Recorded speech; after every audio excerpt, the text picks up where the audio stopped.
ఇంకెందుకు భోజన మంత్రం ఇచ్చు భోజనం తినేటప్పుడు ఏం చెప్తావురా ఏమైనా మంత్రం ఉందా లేకపోతే నువ్వు నాకు నచ్చేలాగా ఓ దేవుడా అంటావా కృష్ణార్పణం give a big hand very good భోజనానికి మంత్రం ఉంది ఏంటిది అన్నపూర్ణే సదాపూర్ణే శంకర ప్రాణవల్లభే జ్ఞాన వైరాగ్య సిద్ధ్యం భిక్షాం దేహీ చ పార్వతి ఏమడిగాం మనం అమ్మవారిని అమ్మా నాకు అన్నం ఒకటి పప్పు కూర అడగలేదు ఏ భిక్ష అడిగాం జ్ఞాన వైరాగ్యం వైరాగ్యం అంటే ప్రపంచంతో డిటాచ్మెంట్ మరి ఎడారి మతాల్లో అది లేదు కబ్జా చేయి ఆక్రమించు అతిక్రమించు సంహరించు బంగ్లాదేశ్లో ఏం జరుగుతుంది పాకిస్తాన్ ఎందుకు పుట్టింది కాబట్టి ఎడారి మతాలు ప్రపంచానికి దరిద్రం మన దేశానికి ప్రమాదం నేను స్పష్టంగా చెప్తాను పూర్తి చేస్తా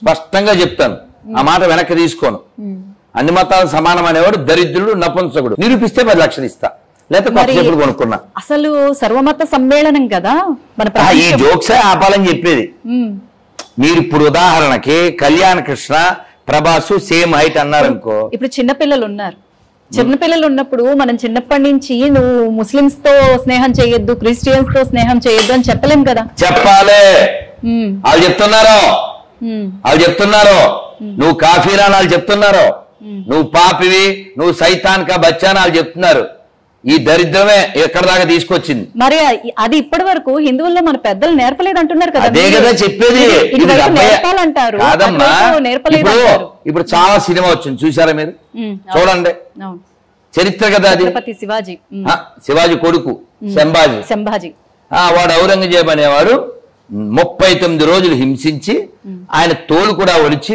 ఉప్పు జల్లి కళ్ళు పొడి చేసి దేనికి ఆడి మతంలో చేరమని ఎక్కడైనా హిందువులు అలా చేస్తారా మనకు అలా ఉందా ఏకం సత్విప్రా బహుదా వదంతి ఇది మన కాన్సెప్ట్ ఇన్ని మాటలు ఎందుకు మీరు చెప్పిన జోక్కే వద్దాం రఘుపతి రాఘవ రాజారాం పతిత పావన సీతారాం మూడోది పచ్చి బూతు చెప్పండి ఏంటి మూడోది బూతులు కదా నేను నేర్చుకోలేదు థ్యాంక్స్ వెరీ గుడ్ మెచ్చుకోండి రా చెప్పండి సో ఆ మూడో లైన్ పచ్చాబద్ధం మన ఒక్కమే చెప్తాం ఈశ్వరు అని చెప్తారు కదా ఆ పచ్చాబద్ధం కదా మీరు నేను ఈశ్వరుని నమ్మేం కాబట్టి శివుడిని రావుని నమ్మేం కాబట్టి మనం చెప్తాం ఇదే మాట మసీదులో చెప్పిస్తారా చర్చిలో చెప్పిస్తారా ఇక్కడ మనం అందరం పిల్లలు పెద్దలు అందరూ చెప్పండి వందే వందే వందే భారత్ మాతాకి భారత్ మాతాకి జై శ్రీరామ్ ఇలా భారత్ మాత జయందానికి నెప్పి జాతీయ జెండాకి సాల్యూట్ చేయడానికి నెప్పి ఇది ఈ రాష్ట్రానికి ఈ తెలంగాణకి 5 ఏళ్ళలో 4 ఏళ్ళలో హోమ్ మినిస్టర్ చేశారు ఒక ఆయన సాల్యూట్ కొట్టాడేమో చూపించండి ఎందుకు కొట్టలేదంటారు పోయే కాలం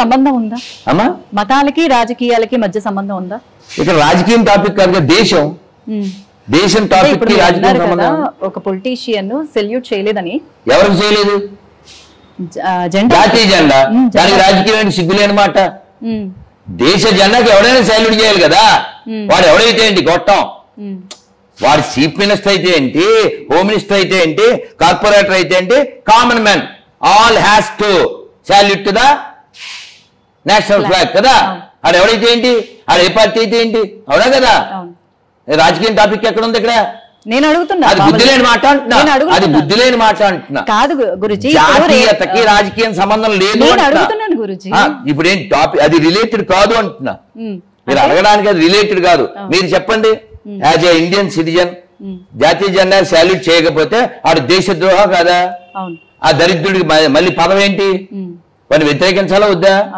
ఒక ఆడగొర్రె ఏమన్నాను మీకు తెలియడానికి చెప్తున్నా ఒక ఆడగొర్రె స్కూల్ ప్రిన్సిపల్ ధర్మపురి తమిళనాడు చేయదు ఎందుకని బైబిల్ ఎక్కింది మేం చెయ్యం పిడి సుందర్రావు ఓ 70 ఏళ్ళు ఉంటాయి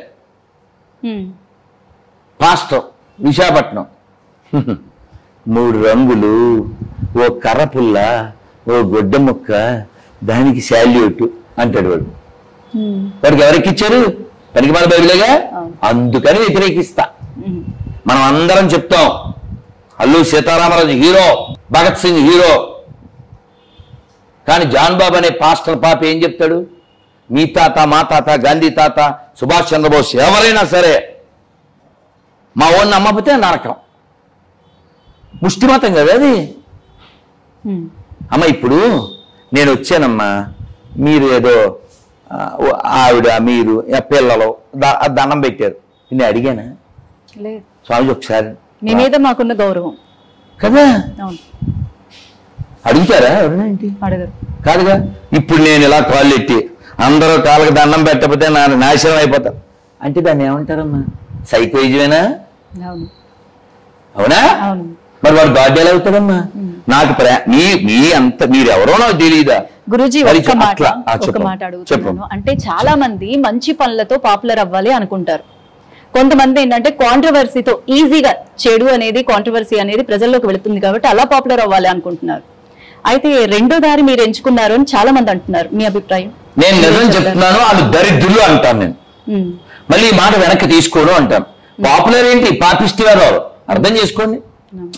ఇప్పుడు నేను అక్కడ ఒక దోషం ఉంది చెప్పానా లేదా? యాంకర్లకి అదేం పోయా కాలం జుట్టు వదిలేస్తారని చెప్పానా లేదా? ఇప్పుడు కూడా చెప్తున్నానా? అది కూడా రికార్డ్ అవుతుందా? మరి వెనక్కి తీసుకోలేదుగా. ఇందాకో మాట ఇప్పుడో మాట లేదు కదా. పిల్లలతో ఏం చెప్పించాను నేను? మీకు ముక్కు మీద రెడీగా ఉంటుంది అంటే కోపం ఎందుకు వస్తుందో చెప్తాను.